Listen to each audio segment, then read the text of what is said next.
এবং charge হিয়ারিংয়ের date ছিল। তিনজন আসামি তাদের ডিসচার্জের অ্যাপ্লিকেশন দিয়েছে, সেটার উপর হিয়ারিং প্লাস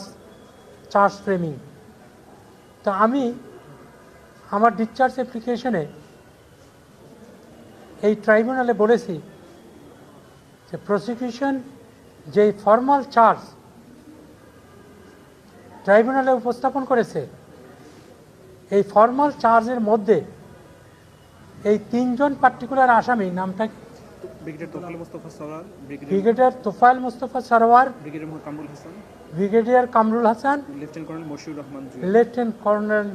মশিউর রহমান জুয়েল, এই তিনজনের পক্ষে আমি আজকে এই ট্রাইব্যুনালে বলেছি যে whole of the formal charge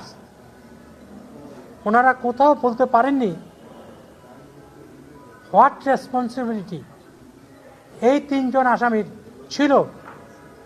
এই গুমের, যাদেরকে নাম বলেছে যে তাদের গুমের ক্ষেত্রে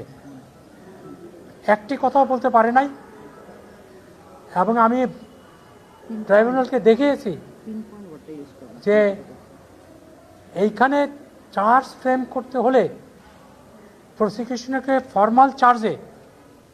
অ্যাকিউজডের বিরুদ্ধে অভিযোগ পিন পয়েন্ট